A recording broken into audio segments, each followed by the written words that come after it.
everyone, it's Keira and welcome back to my channel. So you've seen by the title and the thumbnail, this video is all about why I believe that Red Bull will never beat Mercedes. Now we know that Red Bull and Mercedes have had quite an intense battle over the past couple of years, especially since Ferrari have dropped back.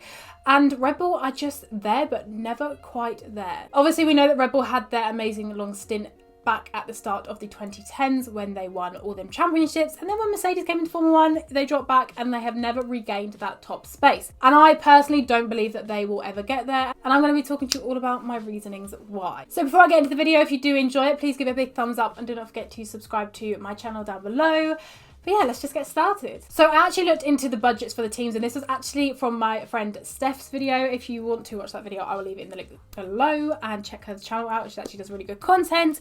But I didn't know about like how much people were earning from the seasons and stuff like that. But actually the difference between Red Bull and Mercedes is not that big. So Mercedes get 145 million, whilst Red Bull get 132 million. So again, it's not a massive jump. It's not 150 to then like 70 million. You know, there is not that much of a difference. Obviously, millions of pounds is a big difference, but it's not as big as I thought it was. Therefore, this really makes you think there must be a deeper issue than just like, we haven't got the money, we haven't got the resources for this, because we know that Red Bull are a very well off team, and we also know that Mercedes are a well off team, so there must be a bigger reason as to why Red Bull can't quite get up to Mercedes. Now, one of the main things is Red Bull's second driver. Now, we know Mercedes have a very strong team in Valtteri Bottas and Lewis Hamilton. Obviously, we know that Lewis is better than Valtteri. However, Valtteri does consistently score points and podiums, and he is the ideal second driver. Like, he really is the ideal driver. He gets your points, he gets your podiums, and he will get you your constructors. And it really is difficult for Red Bull to match with just Max Verstappen. And this is no disrespect to Pierre Gasly and to Alex Albon, because we know the issues in Red Bull, and we know that this is their own fault as to why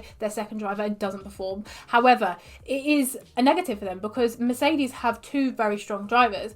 Red Bull kind of only have one in Max Verstappen, and Max, there's no way Max can do this himself. There's no way Max can come into the team and come into the race and score exactly the same amount of points that Valtteri and Lewis can do combined. It's just not going to happen, and that's one of the main reasons why they really can't get up there, because it's never consistent and they're swapping in and out. Mercedes are very secure in their team. Red Bull are always changing things around, and nothing's really ever working. It'll be really interesting to see how Sergio Perez does in this Red Bull situation, because I really want to know whether he will perform or whether he will slip down like Alex Albon and Pierre Gasly did, because then we'll know really whether there is an issue. But I just feel like if Red Bull really supported that second driver more and gave them more of a chance and gave them more of an opportunity and maybe build a car around two drivers, not just one, then I think that they would be doing a lot better in the championship. Another reason is simply that Mercedes are just like 5 steps ahead. Like halfway through the 2020 season, they stopped developing on their W11 and started on the W12, whereas Red Bull was still trying to upgrade their Red Bull. And they were saying in interviews, you know, we're a little bit concerned that this is Mercedes' final car and it's still beating ours that we are trying to upgrade every single weekend.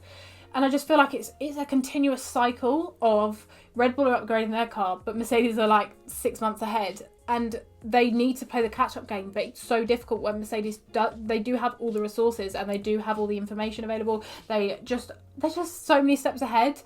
And it's concerning for Red Bull. I think Christian Horner has came out publicly and said it's a little bit concerning that we can't quite get up there and that they are always so many steps ahead. Like, it's just crazy. Hi, it is future Keira just stepping in here because the next point I make is actually about Red Bull and their engine issue. And you can really tell how long ago I filmed this video, because this was before the announcement that Red Bull were going to take over from Honda, with basically looking after the engines while Honda step away. So I just want to let you know that this was filmed before the decision, and at this point they had no engine supplier from beyond 2021. But my point kind of still lies because of the fact that after 2024 they haven't extended anything to either take on these engines again, or are they going to have to find somebody else? So they kind of still are in a little bit of predicament with the engine situation. Now, another issue that Red Bull are going to have is the fact that they have no engine supplier for 2022 and beyond. We know that the announcement was made last year that Honda were going to pull out of Formula 1, and this is very much a big thing for Red Bull because they can't just sit here and focus on their car. Like, we know Mercedes have got Mercedes powered engines.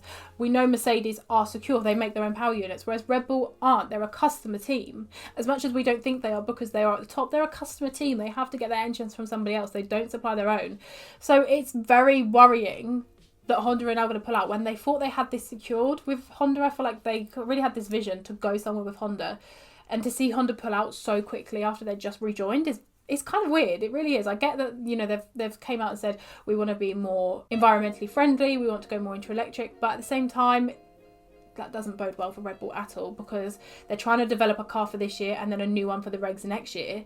But how are they going to be doing this? How are they going to put their full attention into the car when they're trying to find a power unit supplier and they don't want to go back to Renault? Now, it seems both teams have very good aerodynamicists and technical officers, but I don't know. I just feel like Mercedes obviously maybe have a better team. They always seem to be coming up with new inventions, like the DAS invention. They always seem to be having different things in the team that make Red Bull look and think, oh, we didn't think of that. And it's weird because they have like Adrian Newey on their team. You'd think that that massive name would actually bring you more inventions, but you know, it is just a name at the end of the day, and there's people at Mercedes that are doing a better job at stuff like this, and it's worrying because you'd think that maybe that's the place where Red Bull could step up in the aerodynamic department, and maybe in the technical department you'd maybe think that maybe they could do better than Mercedes and that they could step up. But actually it's kind of the other way around, in the sense that Mercedes just keep thinking of inventions, even though we know DAS has now been banned, but they did think of that invention, which again made Red Bull look and think, why didn't we think of that? It's genius. Now, honestly, with the new budget cap, I unfortunately really don't think that it's going to make much of a difference, because we know that Mercedes and Red Bull don't have a too dissimilar budget anyway. Especially, I don't know why, I just thought that Red Bull had a smaller budget than that. Or maybe I thought Mercedes had a bigger budget than that. I don't know, I just thought the difference was a bit bigger. So personally, I just don't feel like with the new regs, it's going to change anything. Like, I definitely think it's going to bring the smaller teams up. Teams like Aston Martin, maybe teams like Alfa Romeo, Williams, it's all going to bring those teams up. But in terms of the top teams, I really don't think it's going to make much of a difference, because as I said, their budgets are similar as it is. I feel like this is to bring the smaller teams up to the top teams, not for the top teams to get closer to each other.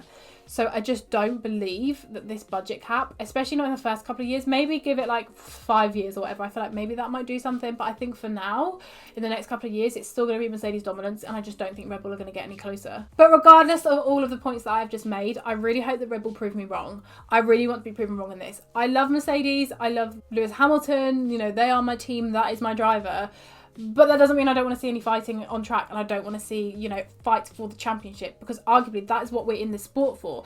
That is what we want to live for. We see all these title battles in every other series apart from Formula 1, which is the pinnacle of motorsport. It's so weird. So I really hope that Red Bull can step it up, and then hopefully Ferrari can step up as well, and they can prove me wrong, and we can get a title battle again. And hopefully with Sergio Perez coming into the team, we can actually have a bit more of a championship fight. Even if we don't have a driver's championship fight, maybe we can have a constructors championship fight. I don't know, fingers crossed. But looking at all the points I have just made, I'm just really not sure whether Red Bull will ever quite get there. So there we have it. That is it for today's video. I hope you did enjoy it. Please let me know in the comment section below whether you agree or disagree with me. Again, this is no disrespect to Red Bull or anybody. This is just my personal opinion. So if you do agree or disagree, I would love to hear your comments. But yeah, thanks again for watching this video, and I will see you again soon. Goodbye.